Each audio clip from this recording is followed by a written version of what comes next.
Major U.S. cities. Inaugural concert speculation swirls over the fireworks display with suggestions it spelled out USR instead of USA. Plus, it does.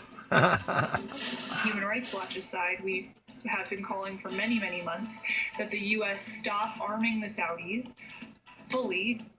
And Human Rights Watch repeats its call for countries to stop arming the Saudi-led coalition, which is blamed for Yemen's dire humanitarian well, that's crisis. radiation poisoning, folks. Yes, that's the radiation poisoning from being not far quite enough from neutron blast. Looks like neutron blast, yes. Live from But more than a million of you have seen it now. RT International. My name's Ewan O'Neill. At least if YouTube's counters can be believed. This hour as the clock ticks down to Donald Trump being sworn in as America's next president.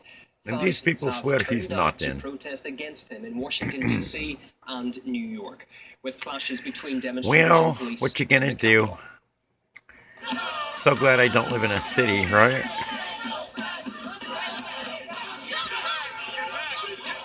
The protesters chanted, "No Donald Trump, no KKK, no fascist USA."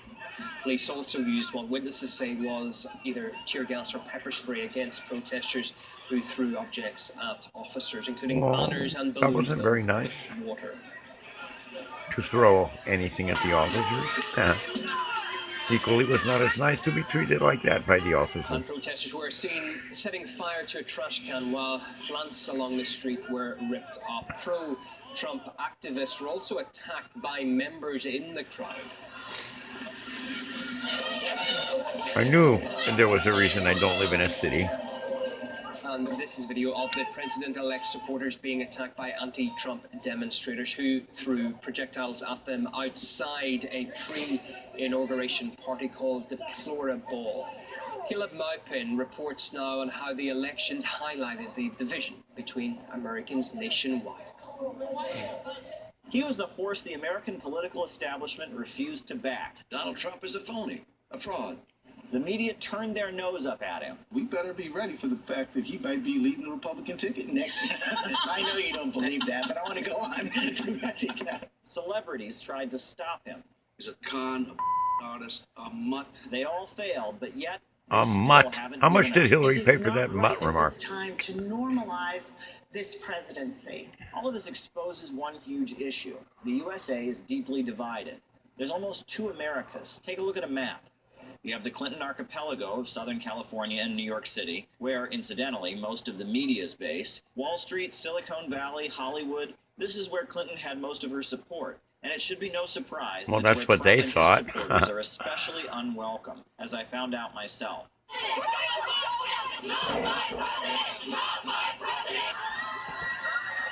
Why do you think this area in particular is such a stronghold of Clinton supporters? A lot of educated people that are sensible. Oh, he's a fucking moron. Pardon me. I believe he's a fucking moron. But I class him right up there with the Swiss finance minister. Well-educated people. He's smarter than the rest. Most of them are educated, but how many of them have jobs? The rest of America, well, you can call it Trump land. The people I didn't vote for either of them. Basket of deplorables. While they may be proud to bear the name, they aren't exactly happy about the way the media and Clinton so I guess the finance minister and I have one thing in common. Weren't they? I'm not to judge what other people's education and stuff is, you know? And How many stuff. of them are not working at McDonald's or somewhere? Oh, poor old Dis 5-year, McDonald. 6-year degree. It's not surprising. The country's divided in half. And the gap is widening because instead of an attempt at civilized dialogue, both sides consort to verbal abuses. Well, I'm so glad I'm not on either side. And you wonder why we say the humans are not a people yet? America great again. But to do that, he'll have to tackle America's hate within. Caleb Maupin, RT. Oh no, we'll have to do that ourselves, folks. Well, that clear dislike shown towards Donald Trump has grown amid much of the mainstream media's he wants you coverage to. against him. Most recently, CNN's been reporting what would happen should disaster strike during Trump's inauguration. Oh no! What if an incoming what the fuck is Wolf Blitzer still doing up here? wiped out You on know, day one? Who would be in charge? if an attack. I just think I recorded the mainstream media meeting its maker. It is patently irresponsible. Thanks, Lionel. Dare I say it is criminal. Do you have any idea of how many nutcases we have walking around here?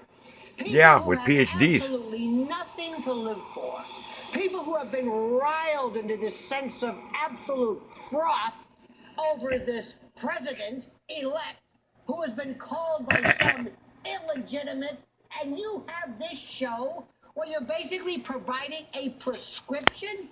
You're basically tacitly saying, you know, this is what would happen if, God forbid, somebody were to off the president and the vice president. Why, if it would happen, it would be pretty much just the way it was before. Do you know how little it takes to get some attention-starved lone wolf, some demented, psychopathic, homicidal lunatic to empower and to propel them into maybe taking one for the team? This is just inconceivable. The Manchurian president. Well, as mentioned in his final night before becoming president, Donald Trump held a pre-inaugural concert in Washington, D.C. Now, you tell me what this says, folks. I can't. Well, the celebration culminated with some spectacular fireworks depicting the American flag and spelling Somebody out got the A USA wrong. above the Lincoln Memorial. Well, sort of. Some people spotted that the three letters which burst into the sky. I think they read a lot into that, though. What do you think, folks? Well, it certainly fired people up online with jokes on Twitter that Russia hacked the pre-inauguration fireworks and speculation that it was a special message from Trump to President Putin. Some also said it was a sign of things to come under Donald Trump.